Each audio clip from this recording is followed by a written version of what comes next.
శ్రీమాత్రే నమః. సద్గురు జ్యోతిషాలయం నుండి 2026 జూన్ నెలలో 15వ తారీఖు నుండి 21వ తారీఖు వరకు ఈ వారం రాశి ఫలితాలు మేషం నుండి మీనరాశి వరకు ఎలా ఉంది, అందరికీ ఆరోగ్యం ఎలా ఉంది, ఉద్యోగం ఎలా ఉంటుంది, ఒక వ్యాపారం ఎలా ఉంటుంది, రాజకీయం ఎలా ఉంటుంది, ఒక క్యూరియాసిటీతో అందరూ కూడా చూస్తూ ఉంటారు. వాటికి అందరికీ కూడా ఒక అద్భుతమైనటువంటి ఫలితాలని మన యొక్క ఛానల్ ద్వారా అందిస్తున్నాము. జాతకం పడుతున్న వర్షానికి ఒక గొడుగు మాత్రమే, కానీ జాతకం జీవితం కాదు. మీరు మిమ్మల్ని నమ్మండి, మీకు ఇష్టదైవాన్ని నమ్మండి. ఈ యొక్క జాతకం అంతా మీ యొక్క వ్యక్తిగత జీవితానికి ఒక 30% మాత్రమే వర్తిస్తుంది. తర్వాత మీ యొక్క పర్సనల్ జాతకం ద్వారానే సంపూర్ణ జాతకం అనేది తెలియబడుతుంది. ఓకే, ఈ వారం గ్రహాలన్నీ కూడా ఎలా ఉన్నాయి అనేది మనం తెలుసుకోబోతున్నాం. ఈ గురు భగవానుడు కర్కాటక రాశిలో ఉచ్చ స్థితిలో ఉన్నాడు. శని మీన రాశిలో సంచరిస్తున్నాడు. రాహు కుంభరాశిలో, కేతు సింహంలో ఉన్నాడు. జూన్ 15 తర్వాత సూర్యుడు మిథున రాశిలోకి ప్రవేశిస్తున్నాడు. శుక్రుడు కర్కాటకంలో ఉన్నాడు. జూన్ 21న కుజుడు వృషభ రాశిలోకి ప్రవేశిస్తున్నాడు.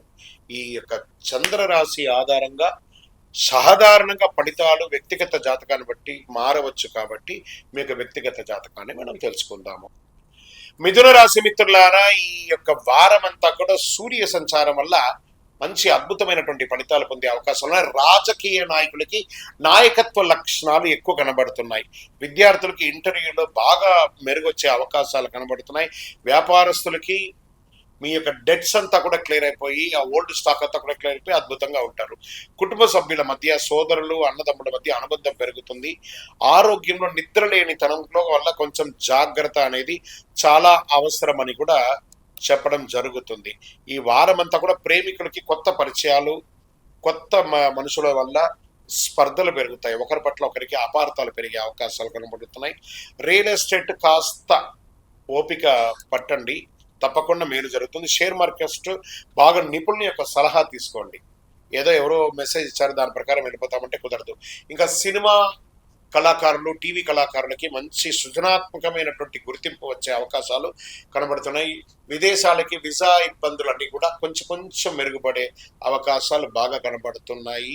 కోర్టు వ్యవహారంలో డాక్యుమెంట్స్ అంతా కూడా ఒకసారికి 2 బాగా చదివి సంతకాలు పెట్టడానికి ప్రయత్నం చేయండి.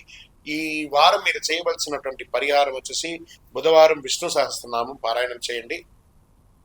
ఏదైనా దేవాలయానికి వెళ్ళి అద్భుతమైనటువంటి ప్రదక్షిణం చేయండి. అదృష్ట సంఖ్య 5, అదృష్ట రంగు ఆకుపచ్చ, దిక్కు ఉత్తరం.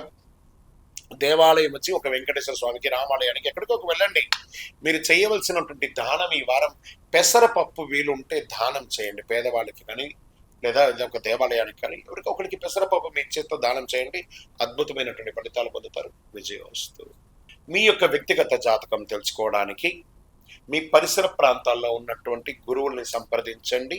లేదా మా ద్వారానే తెలుసుకోవాలనుకుంటే డిస్ప్లేలో కనబడుతున్నటువంటి నెంబర్కి మీ పేరు, మీ డేట్ ఆఫ్ బర్త్, మీ time of birth, place of birth WhatsApp చేయండి.